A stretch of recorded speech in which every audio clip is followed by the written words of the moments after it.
conforms to its own theme that it's set out by the main video. The fact that the main video was recorded on a low budget camera with low budget materials, the ancillary task is then done in the same manner. I didn't use Dreamweaver for the iWeb. I used iWeb, just a simple thing where you do a page and you put loads of boxes and text on. And I essentially thought that if it's simple, it's brash, and it's street almost, in the sense that is what it is a few boxes, words, articles, take it or leave it kind of thing. And I thought that was greatly enhanced by Rab's ideas that she came through, which is what is a fantastic magazine article, in the way that she used his cut letters, like Sex Pistols style, across the front with beer bottles and marsh lamps, all the classic rock and roll image that you usually see in rock stars like Guns N' Roses and Metallica and all these bands, but instead it's taken those and mixed it together almost haphazardly, low budget style, stuck it on a piece of paper and mixed it all together, and it looks cheap, it looks dirty, but at the same time it's brilliantly innovative and imaginative, and I loved it as I took like a backseat presidential directorial role, where I was essentially relaying the themes off to my two ancillary workers, we'll call them,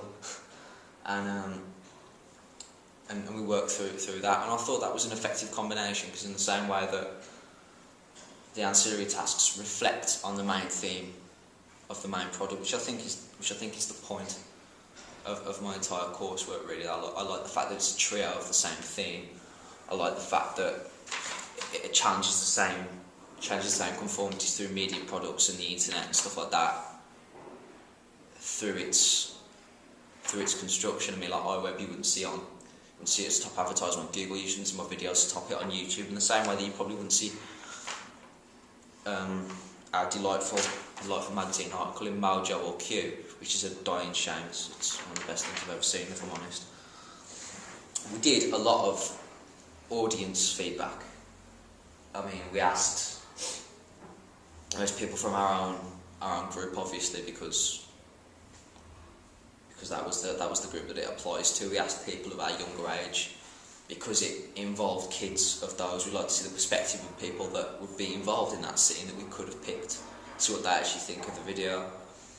And I've asked band members, I've asked my teachers, and overall the feedback has been good. I mean, especially from the younger elements of the school system. I mean, like 12 to 13 year olds loved it, which gives a hint to my mental age there. But 12 to 13 year olds really reacted well to the comedy element, to the parody, and the music hit off well with a lot of people. The song's simple and catchy. It's a good template to get people behind the video, simply because the song is so effective as a piece of music. We learned, obviously, there was a lot of comments about the music's great, the acting's alright, but the camera work's a bit shaky here and there, and that's obvious. I mean, like there's a lot of scenes where the cameraman's running alongside the children, and that's appropriately shaky, which I think suits the video. But obviously, if you were looking for high quality technical camera shots, that wouldn't be the one you'd show to other people as such. So what we learned is that even though the comedy and the music elements is suited to a certain theme, when you're relaying it to people that don't take it with a pinch of salt going into it, the quality could be seen as a negative. But whereas you look at it from my perspective, the quality of it is a deliberate advantage onto the themes of the video and the ancillary tasks. But if you went out straight to and gave it to an audience, that would be the reaction that you'd get, which is understandable. So if we do this again in the future, I'd probably do it with a probably more advanced equipment and make it obvious, perhaps, that the quality, if I do choose to lower it or higher it for whatever reason, is deliberate rather than just accidental through circumstance, for example. How do you use media technologies in the construction and research and evaluation stages? We use loads. I should stop there. No. We use a great deal of media technologies. Obviously, I'm sitting here with YouTube and Blogspot, but that's one of many. Obviously, media technology is all encompassing now. If you want to do a video, it can go up on YouTube. You can post it on Facebook, MySpace, various social network websites, Google. You can get links through there. You can put it up on various extra blog websites like Twitter, Tumblr, Flickr for pictures and stuff like that. There's so many all-encompassing media technologies that if you can bring something out and you don't want to pay for it, there's an ultimate way, and essentially a 3-second way just to get it to millions of people, and that's fantastic. And what we've done is, obviously, aside from Blogspot using to record our main tasks and all that sort of thing, we used YouTube to develop it and show those to the people. We used social network sites to advertise it and talk about the audience feedback and all that sort of thing. And in terms of research, Blogspot was a huge help in the way that you already had fantastic examples to draw inspiration from.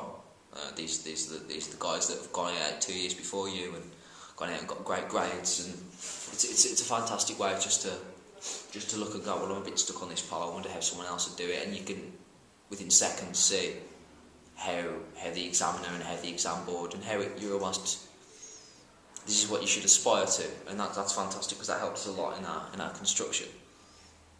I mean, like I did this for AS obviously, but it's a huge step up for A2, and it's always helpful to know how much of a step up it is before you even start constructing your stuff.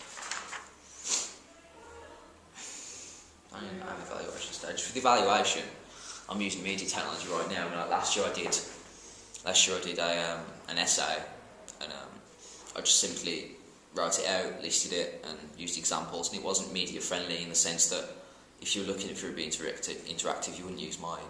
Mine could be passed off as an English essay. It was just very wordy and very artistic in the way that I wrote things, rather than the way that I presented stuff to the audience. It wasn't, here, look at this, it's got loads of flashy images and videos, and it's, here, read this, it's my article, it's got nice words in it.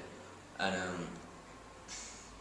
the fact that I'm using this has showed the true development of media, in the sense that I'm presenting to you an evaluation that I haven't even had to write a single letter on the computer or write any notes for.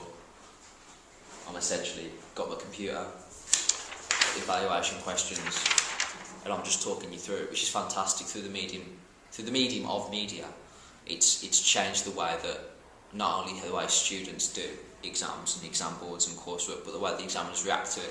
The fact that this is seen as much more of a positive in the terms of innovation and imagination than simply writing an essay by numbers, develops that media technology, and it shows how important that media technology has become in the modern world over the last 10 years. The growth of the internet, for example. I mean, no more than 10 years ago we were looking at what Windows 2001, something like that, and we didn't have XP, or Facebook was in the sparkly eye of the creator and all that sort of thing. So it's amazing how it's developed to the point where I can sit here in school and just talk you through everything using the media technology.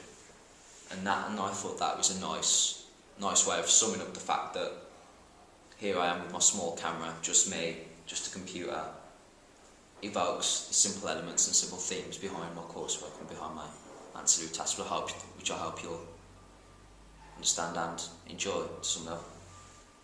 Cool.